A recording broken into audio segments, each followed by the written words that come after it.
How's it, guys? Today we're going to do a teardown of the Rel subwoofer. It's the T3 model. A lot of you would have seen these out in the market.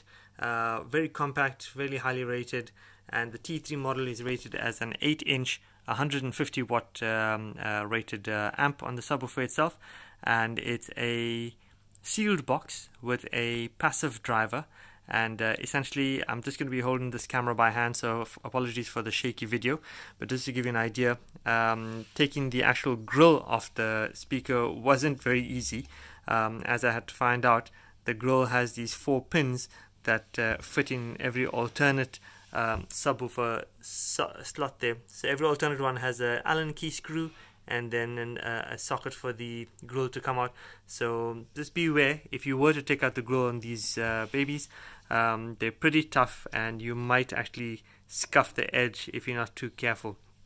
Anyway, taking the grill is pretty easy enough, and it's a metal mesh on a plastic rim, which the actual mesh pulls off the rim itself, so you just have the plastic circular rim. So very nicely made, very solid. I doubt anyone's going to get the driver itself dented with this in place.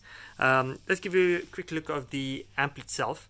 The plate amp at the back, as you can see, Rel Acoustics T3. It's got an 0.1 LFE level, so if you're running a feed through that, that's your volume level for that particular feed. You got your high-low level input there. If you run the feed through that, that volume button controls the power to that. And you've got your crossover with your phase switch and your high-level input if you have that particular type of cable. Blue LED when it switches on, so just quite specific for those that don't really know whether the amp is on or not. And your power switch, and that's the rating on the amp. It's got a heatsink built in on the outside, and let's flip it over to show you the inside of the unit itself. Massive caps at the back there. This particular one has an issue which some of you Rel owners may have come across. Essentially, the sound is coming out through the amp itself, the subwoofer, but it's very, very soft. Despite turning the volume level up, it's not loud at all. So having opened the unit up, thankfully, sometimes if you have a look at the circuit boards, it gives you a clue as to what might be happening if some of the parts are melted or burnt out or whatever it is. I happen to come across these 4 caps which had some leakage from it, and as you can see, the resistors on either side have some of the gunk. I've actually just scraped it off because these 2 were stuck to that, those 2 were stuck to that. I've cleaned it off. So what I'm going to try and do is replace these caps. They are electrostatic capacitors, and it's 10 micro frequency or 10 UF 50 volt capacitors with 105 degrees maximum temperature rating on it. So these are the TPO ones, but I've just ordered some Panasonic ones to see if replacing those might get the power up and running. But nevertheless, that's what we have on the board itself. Big transformer there, power socket, pretty heavy, and that board is to do with all your dials and switches, and yeah. Anyway, nevertheless, let's give you a quick rundown of the box itself. It's got the 2 square metal frames, as you can see on either side, and then your box is made of MDF. The MDF is really thick, I would say 15mm MDF, so it's quite a compact box for what it is. We're looking at a width of around 30 centimeters, a depth on the metal arm of around 290 millimeters or 29 centimeters, and height from the foot itself without any spikes or anything, we're looking at approximately 34.5 centimeters. Okay, now as I said, this is a sealed box, and you've got a corresponding driver at the bottom. Now the T3 has an 8-inch driver at the top, 8-inch at the bottom.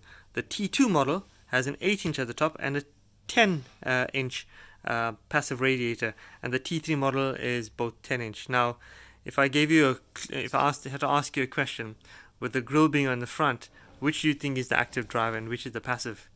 Surprisingly enough, it's actually the front that's the passive driver, and the bottom, which is the active one. Didn't expect it, but there we have it. So the back is, as you can see, where the plate amp goes, and it's filled with insulation foam. I'll take that out so you can just have a look at the bracing within the box itself. Made with MDF, and that's quite thick MDF. I'd say that's about 12. In fact, let's not guess. Let's measure it. If I can find where I put that measuring tape now.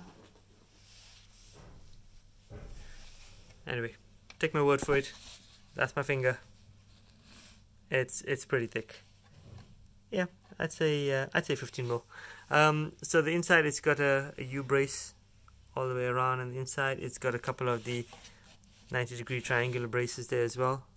Sorry for the low light, you're not going to really see very much. And it's just glued up there. You can see the passive driver.